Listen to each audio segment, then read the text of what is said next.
Et voilà, on arrive à Birlot. Regardez-moi cette vue magnifique. Et dans ce magnifique paysage, dans le fin fond des Ardennes, nous avons la ferme de Birlot, une ferme-école en autonomie alimentaire. Regardez-moi ça.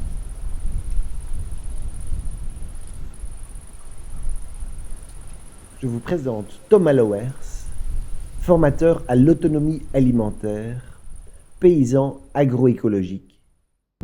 Cette question fondamentale pour moi, comment être libre d'être libre, c'est pas moi qui l'ai inventé, c'est Hannah Arendt. C'est une auteuse prolifique que j'adore. Et elle faisait remarquer que, à notre époque, beaucoup de gens ne sont même plus libres d'être libres. Dans la philosophie générale du projet, un des chapitres, ça pourrait être comment être libre d'être libre. Et certaines personnes pensent que la connaissance peut nous aider. Les savoir-faire. Et moi, je fais partie de ces personnes qui disent qu'il vaut mieux connaître qu'être ignorant. Parce que c'est la possibilité de choisir, en connaissance de cause, ce qu'on va faire en se levant le matin jusqu'au soir. C'est bien ce qu'on a appris. L'expérience engrangée. Et cette expérience, pour moi, elle se gagne en se plantant. À chaque erreur, on apprend quelque chose de manière suffisamment cuisante que pour s'en souvenir. Il faut se planter.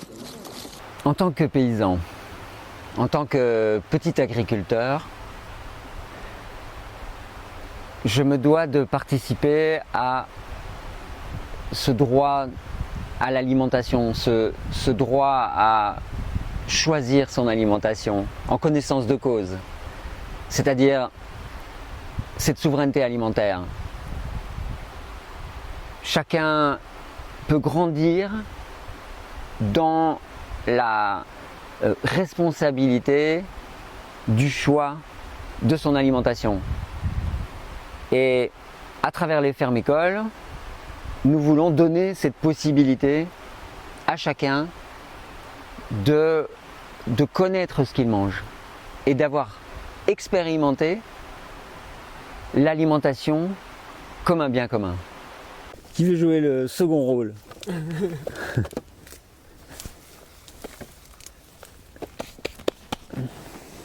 Les fermes-écoles sont nées d'un triple désir, celui de personnes en quête d'autonomie alimentaire, celui des petites fermes très diversifiées qui sont justement celles qui sont en train de disparaître et qui peuvent sauvegarder les savoir-faire vernaculaires, et celle d'une organisation paysanne, le mouvement d'action paysanne en réalité, qui vise à repaysanner le pays, c'est-à-dire remettre des paysans partout pour assurer notre autonomie, mais aussi pour garantir notre souveraineté alimentaire.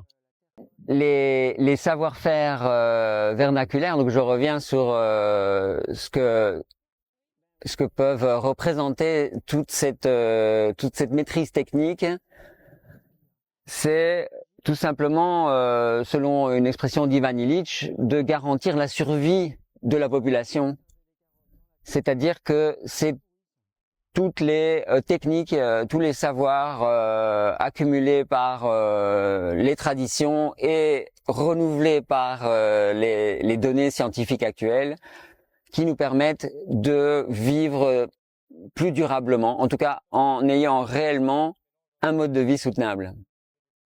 On va essayer de trouver les chevaux. Allez, c'est parti.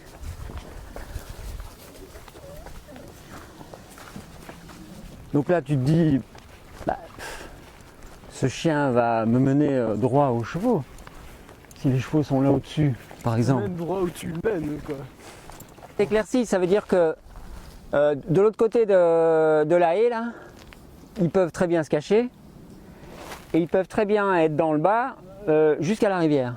Les chevaux, c'est un peu l'élevage d'animaux sauvages qui nous donne le plus d'autonomie, puisque ce sont les animaux les plus autonomes. Ce sont les plus productifs et pour nous, leur travail est vraiment une recherche de coopération. Ce sont des partenaires. Viens, va à la maison. Viens, va à la maison. Viens. Oui, je sais que tu as perdu l'habitude, tu préférerais rester ici, mais non. Allez, viens. Allez. Allez. Allez. Vas-y, descends pas. Garde ta reine droite plus courte. Hein. Allez. Je te jure. Viens, viens. Allez, viens. Allez, viens. Ouais, tu auras d'autres carottes. On va avancer d'abord. Descends pas. Non, mais si vous arrivez à les faire avancer, allez-y, moi je vais vous suivre. Le dialogue avec la nature est vraiment central. Et je crois que depuis que ce petit système, depuis que cette ferme m'a adopté, j'ai compris que nous n'étions pas seuls, que nous étions enchevêtrés dans un vivant, un tout vivant, bio-intelligent, et qu'il est possible de communiquer, il est possible d'apprendre, et il est possible d'interagir.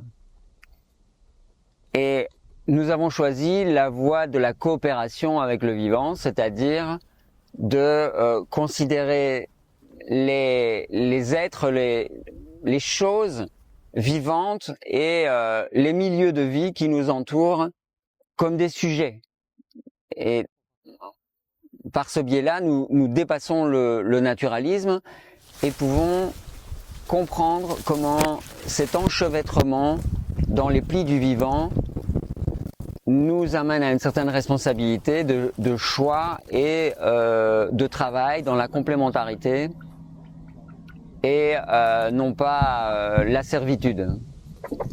Nous sommes en lien avec des sujets, nous travaillons avec des sujets et nous sommes intégrés au sein de la nature qui est elle-même considérée comme un sujet.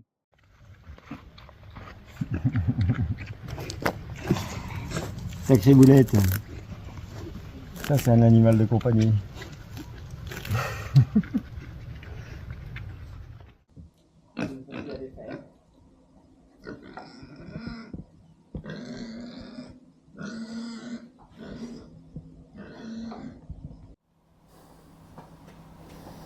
Ce serait mieux si on cassait l'angle, tu vois, à l'arrière, des deux côtés. La méthode, on va dire la démarche pédagogique qui sous-tend nos actions au niveau de l'organisation paysanne, c'est une transmission de paysan à paysan.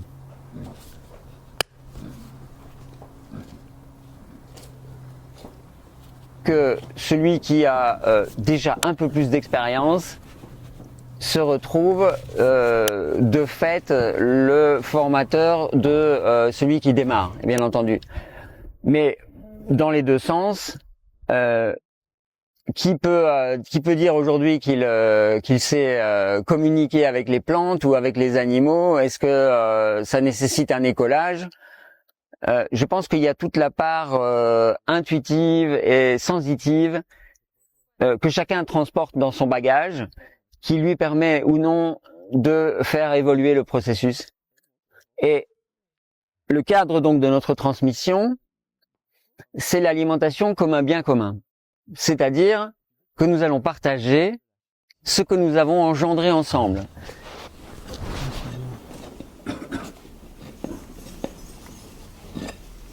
Voilà, donc casser l'angle pour le rendre plus fort. Ouais, c'est ça. Exactement. Il est beau ce pied là. Hein? Ouais, ça m'a l'air bien. Ouais, il est parti avec ça. Il va faire au moins 200 bornes avec. nos compagnons de travail et de vie, que sont les chevaux par exemple,